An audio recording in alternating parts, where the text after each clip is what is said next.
ഉച്ചയ്ക്ക് 11 മണിയായപ്പോൾ 2 ഗ്ലാസ് പച്ചരിയും 1 ഗ്ലാസ് ഉഴുന്നും 2 സ്പൂൺ ചുവന്ന അരിയും കൂടെ കുതിർത്ത് വെച്ചു. വൈകിട്ട് 6 മണിയായപ്പോൾ അത് ഇഡലിയുടെ പരുവത്തിൽ അരച്ച് മാറ്റി വെച്ചു.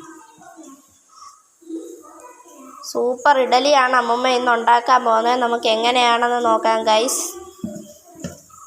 അരി അരച്ച് വെച്ച മാവാണ് ഇത്. നല്ല സോഫ്റ്റ് ഇഡലി ആയിട്ട് കിട്ടും. നിങ്ങൾ ഇതുപോലെ ട്രൈ ചെയ്ത് നോക്കേണ്ടതാണ്.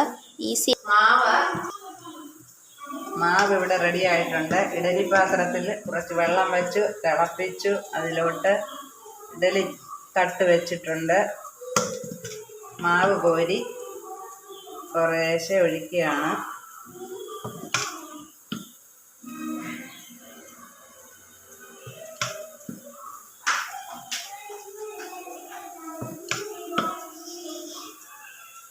ഒരു തട്ട് കോരി ഒഴിച്ചു. അടുത്ത തട്ടിലേക്ക് ഒഴിക്കാൻ പോവാണ്. രണ്ടാമത്തെ തട്ട് വെച്ചു.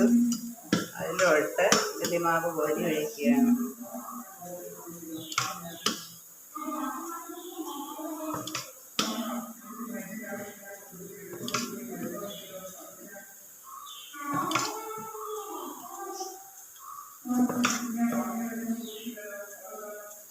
ഇനി ഇതൊന്ന് അടച്ച് വെച്ച് 10 മിനിറ്റ് വേറെ വെച്ചിട്ടുണ്ട്.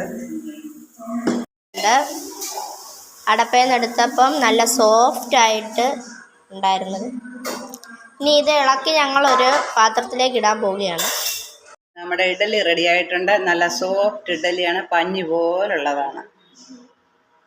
സോ കഴിക്കാനും നല്ല രുചിയായിരിക്കും ഗൈസ്. സാമ്പാർ കൂട്ടി കഴിക്കാൻ നല്ല ടേസ്റ്റാണ്.